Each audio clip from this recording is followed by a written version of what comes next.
తెలంగాణ ప్రభుత్వం రాష్ట్రంలో మహిళల ఆరోగ్యం పైన దృష్టి సారించి కీలక నిర్ణయం తీసుకుంది.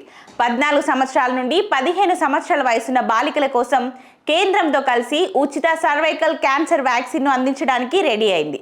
ప్రస్తుతం క్యాన్సర్ కేసులు విపరీతంగా పెరుగుతున్న క్రమంలో రాష్ట్ర వ్యాప్తంగా బాలికలు ఎవరూ క్యాన్సర్ బారిన పడకూడదని భావించిన ప్రభుత్వం రాష్ట్రంలో సుమారు 4,60,000 మంది బాలికలకు సర్వైకల్ క్యాన్సర్ వ్యాక్సిన్ను ఇప్పించాలని నిర్ణయించింది.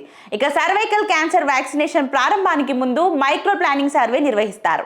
దీని ద్వారా పాఠశాలల బయట ఉన్న బాలికల వివరాలను సేకరిస్తారు.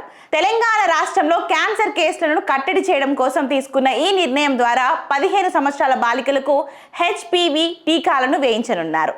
ఇక సర్వైకల్ క్యాన్సర్ ప్రారంభ దశలో లక్షణాలు కనిపించకపోవడం వల్ల దీనిని సైలెంట్ కిల్లర్ అంటారు. వ్యాధి ముదిరే కొద్దీ లక్షణాలు బయటపడి అది తీవ్ర దశకు చేరుకుంటుంది. అప్పుడు చికిత్స చేయడం, ప్రాణాలు కాపాడడం కూడా కష్టతరం అవుతుంది.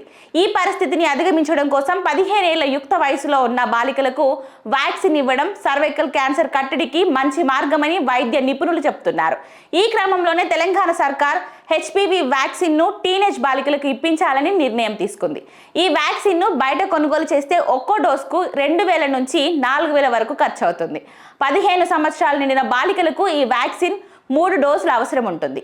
ఈ ఆర్థిక భారాన్ని ప్రభుత్వం భరించి 15 ఏళ్ల బాలికలకు ఉచితంగా ఇవ్వాలని నిర్ణయించింది. అయితే ఈ మేరకు వైద్య ఆరోగ్య శాఖ ఇప్పటికే ఏర్పాట్లు పూర్తి చేసి టీకాలను అందించే సిబ్బందికి శిక్షణ ఇస్తుంది.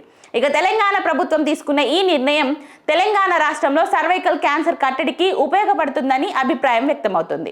కనుక 15 ఏళ్ల వయసున్న బాలికల తల్లిదండ్రులు ఎలాంటి నిర్లక్ష్యం చేయకుండా తమ పిల్లలకు వ్యాక్సిన్ ఇప్పించాలని అధికారులు చెబుతున్నారు.